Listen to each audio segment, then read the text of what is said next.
Dans la région du Xinjiang, dans le nord-ouest de la Chine, une mère de famille dit avoir été sommée de se rendre au poste de police du coin.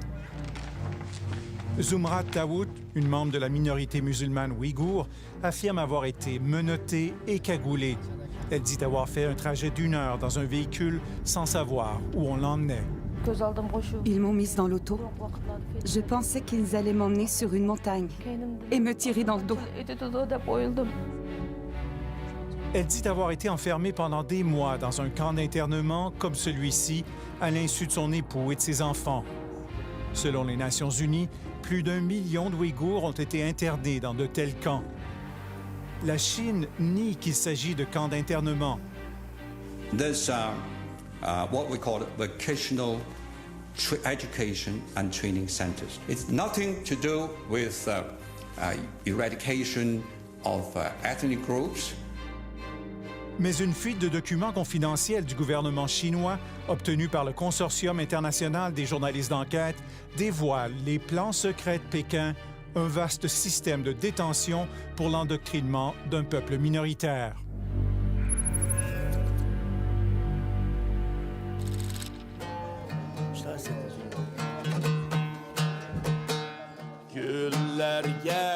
Début novembre, sur la rive sud de Montréal, des Ouïghours se rassemblent pour une soirée festive. Ils sont près de 2000 à vivre au Canada. Derrière les danses et les sourires, plusieurs n'ont pas le cœur à la fête. L'angoisse et la peur tenaillent cette communauté. Est-ce que vous avez eu des nouvelles de la famille Taraba? Les gens, ils vivent dans la peur, ils ne peuvent plus parler de rien. Tu leur demandes quelque chose, ils vont se méfier de toi. Les gens vivent dans la peur. Arki Aliev est d'origine ouïghour. Il a émigré à Montréal avec ses parents il y a 20 ans. Ils sont inquiets car ils n'arrivent plus à joindre les membres de leur famille qui vivent en Chine. Quand on les appelle sur les téléphones en ligne directe, ça ne sonne pas, on n'arrive pas à les rejoindre. Qu'est-ce qu'il y en est avec mes frères, mes sœurs? Qu'est-ce qu'il y en est avec les cousins, les cousines? Ces gens-là ont disparu, comme s'ils n'ont jamais existé. On n'a aucun signe de vie depuis déjà plusieurs années, là. Plus de 10 millions d'Ouïghours vivent dans la région de Xinjiang, dans l'extrême nord-ouest de la Chine. Cette région, riche en pétrole et en ressources minières, est stratégique pour la Chine pour assurer son approvisionnement énergétique et pour établir de nouvelles voies commerciales vers l'Occident. Les Ouïghours sont une minorité turcophone et musulmane, depuis longtemps victime de discrimination aux mains de la majorité chinoise Han. Les tensions entre les deux groupes ethniques ont mené à des émeutes et des attentats commis par des Ouïghours. Pékin a réagi avec force. Au nom de la lutte contre le séparatisme et le terrorisme, les autorités chinoises ont rendu illégales de nombreuses pratiques religieuses. Les prénoms comme Mohamed ou Fatima sont interdits pour les nouveau-nés. Même le port de la barbe est proscrit. La langue ouïghour est interdite dans les écoles. La Chine et la politique chinoise essayent d'éliminer les Ouïghours et leur religion. Donc, écoutez, tout simplement pour complètement leur effacer la culture ouïghour, la culture musulmane. Pékin cherche à assimiler les Ouïghours au sein de la culture chinoise dominante, selon la professeure Vanessa Frankville. Donc l'idée aujourd'hui, si on suit le discours chinois, c'est que pour stabiliser la région, il faut éduquer, neutraliser une certaine partie de la population. Et donc cette population, elle est majoritairement ouïghour. En 2016, la répression s'est accrue de façon marquée avec la mise en place d'un redoutable appareil de surveillance. Les caméras sont partout.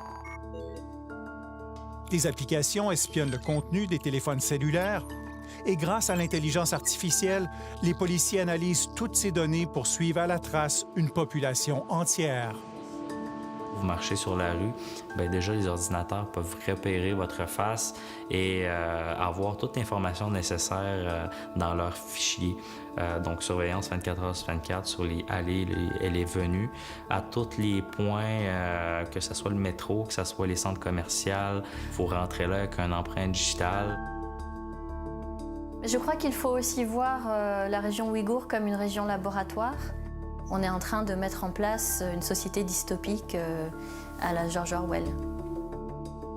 Grâce aux données recueillies par l'appareil de surveillance, les policiers ont ciblé des centaines de milliers de Ouïghours et dans bien des cas, on les a appréhendés pour avoir posé des gestes anodins associés à des pratiques religieuses, selon Vanessa Frankville. Dans cette liste, vous avez à la fois le jeûne, la prière, le refus de boire de l'alcool, le refus de fumer des cigarettes, mais vous avez aussi le fait d'avoir installé un VPN sur votre téléphone ou WhatsApp pour communiquer avec votre famille à l'étranger. Une fois arrêtés, les Ouïghours sont envoyés dans des camps d'internement pour les reprogrammer. Ils doivent abandonner leurs pratiques religieuses et effectuer des travaux manuels. Selon l'ONU, plus d'1 million d'entre eux ont été internés. C'est plus de 10 % de leur population. La Chine nie catégoriquement mener une campagne de répression contre les membres de cette minorité ethnique. In Xinjiang, religious freedom is fully respected. Please sit down. I'll answer your question. Okay, thank you. Lorsque confronté par nos collègues de la BBC la semaine dernière, l'ambassadeur de Chine à Londres a affirmé que les camps ne sont que de simples écoles de métier pour des jeunes qui auraient commis des fautes mineures. There's no so-called labor camps as you describe. There's what we call vocational education and training centers. They are there for the prevention of a terrorist. Mais les documents secrets obtenus par le Consortium international des journalistes d'enquête confirment qu'il s'agit bel et bien de camps de détention extrajudiciaires. Ce document confidentiel, datant de 2017, signé et approuvé par le numéro 2 du Parti communiste au Xinjiang, Zhu Hailun, dévoile les directives pour améliorer le fonctionnement de ces camps. On y parle entre autres de l'importance de prévenir les évasions en améliorant les tours de guet et en verrouillant les portes des dortoirs et des corridors à double tour. Les responsables des camps sont sommés de contrôler les activités des détenus pour empêcher les évasions pendant les classes, les repas, les pauses toilettes et les douches.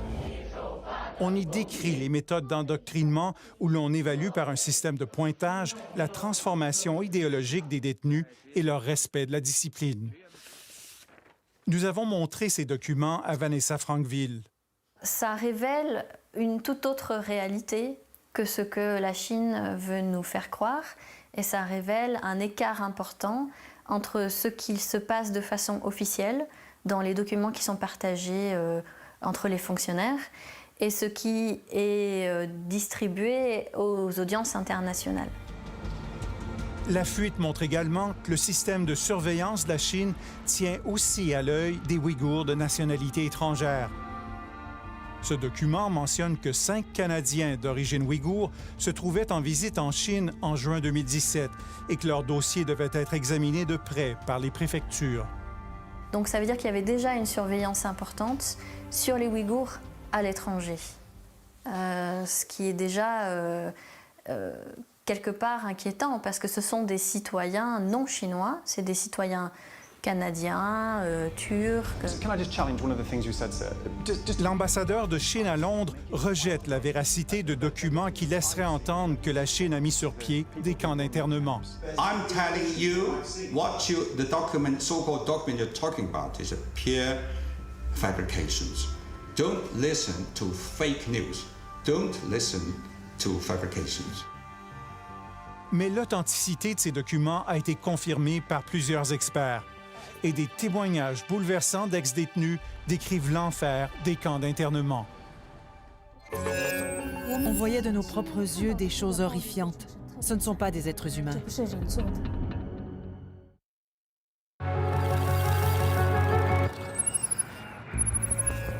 À des milliers de kilomètres de la Chine, un jeune diplômé de la faculté de droit de l'Université de la Colombie-Britannique a décidé de mener sa propre enquête pour dénombrer les mystérieux camps d'internement dans son pays d'origine.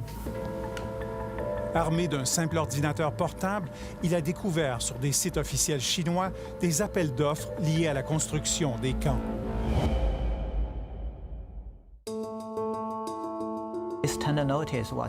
Cet appel d'offres a été publié en avril 2017 et la construction de ce camp a commencé en mai 2017. On voit des miradors sur les images satellites. À partir des ombrages, on voit qu'il s'agit de miradors comme dans une prison. Il y en a 4 ici. Les images satellites révèlent aussi l'installation de clôtures et de barbelés. Il s'agit d'un vaste projet. Presque toutes les villes du Xinjiang ont un camp de ce genre. Il dit d'avoir trouvé jusqu'à maintenant environ une centaine de camps d'internement dont il publie les détails sur Internet, ce qui ne fait pas l'affaire des autorités chinoises. Ma recherche me met dans une situation très difficile, mais je me considère chanceux si je me compare à mes amis ouïghours. Je suis chinois de la majorité Han. Je ne risque pas ma vie en m'exprimant ici. La publication de preuves irréfutables, comme ces images satellites, ont forcé les autorités chinoises à changer leur discours et à admettre l'existence des camps. On est passé de « cela n'existe pas » à « oui, cela existe » jusqu'à « et d'ailleurs, c'est très très bien, suivez notre modèle », puisqu'aujourd'hui, la Chine vante ces écoles comme des modèles pour le reste du monde. La Chine a même invité des journalistes et des experts étrangers à visiter quelques-uns des camps. En août dernier, l'historien canado-albanais Olsi Yazezi a participé à une de ces visites guidées. Il a tourné ses images avec son téléphone.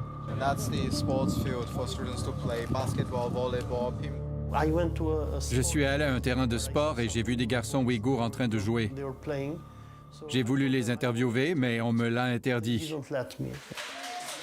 On leur montre des jeunes qui semblent s'amuser, mais en vérité, tout est soigneusement orchestré. Ils sont emmenés dans une classe où l'on enseigne le mandarin et les lois chinoises. Et là, on leur permet de poser quelques questions sous l'œil attentif des agents du gouvernement. Are you afraid of your teachers? Yes, monsieur.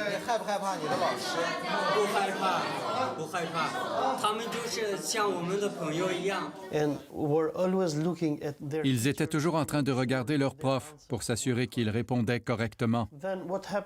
J'ai enfin décidé de les questionner. Je leur ai demandé leur nom et pourquoi ils étaient là. What is her mistake? Why she ended up here?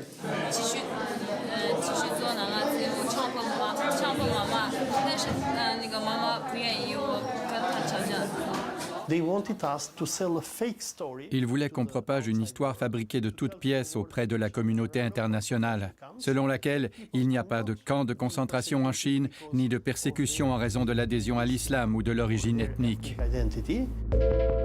En quelques clics révélateurs, Sean Zhang démontre l'absurdité de l'effort de propagande chinois dans un camp de Kashgar. Il a découvert que juste avant la visite des journalistes et des diplomates étrangers, les clôtures à mailles ont été remplacées par des terrains de basket-ball. Voici les images que la Chine souhaite montrer au reste de la planète, des images tournées par la BBC lors d'une visite guidée dans le même camp.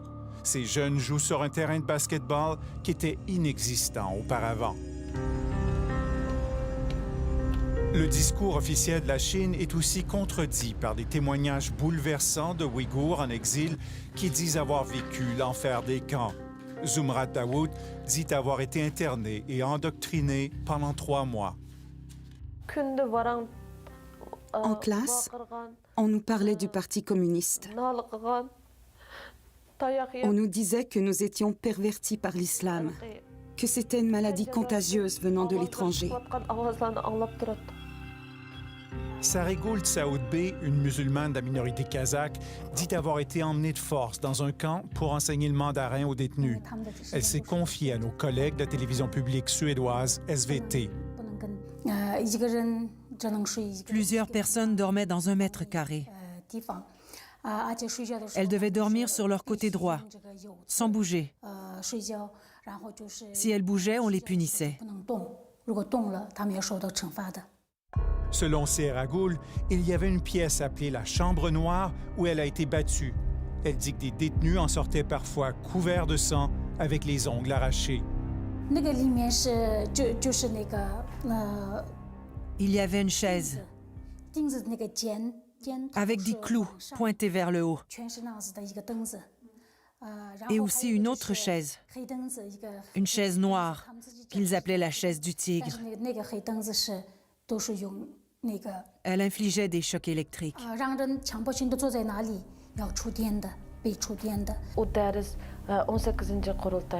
Tous les soirs, nous pouvions entendre des gens crier.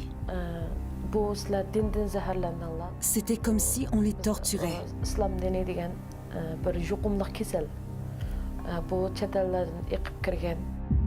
Selon Seragoul, les femmes internées étaient régulièrement agressées par les policiers.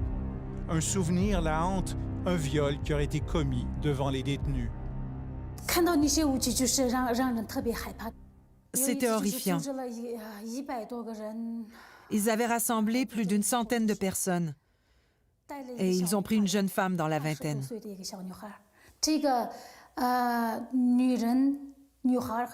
Les détenus, mariés ou célibataires, étaient sexuellement torturés tous les jours.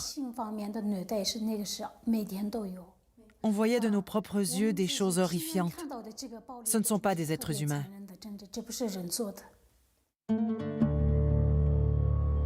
Malgré l'attention croissante à ce qui se passe au Xinjiang, la Chine semble malgré tout déterminée à poursuivre son programme de détention et d'assimilation forcée.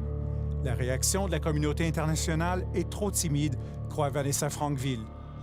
Je crois que la diplomatie discrète, comme on l'appelle, ne fonctionne pas, n'a pas fait ses preuves, et qu'aujourd'hui, elle est même complice de ce qui se passe. Arki Aliyev, lui, espère que la communauté internationale, y compris le Canada, répondra à l'appel de détresse lancé par son peuple. Tout le monde est à fleur de peau ici, là, parce qu'on n'a aucune idée de ce qui arrive à nos proches. Sont-ils vivants? Sont-ils morts? Est-ce qu'ils sont dans des camps de concentration présentement en train de souffrir là-bas? On n'a aucune idée.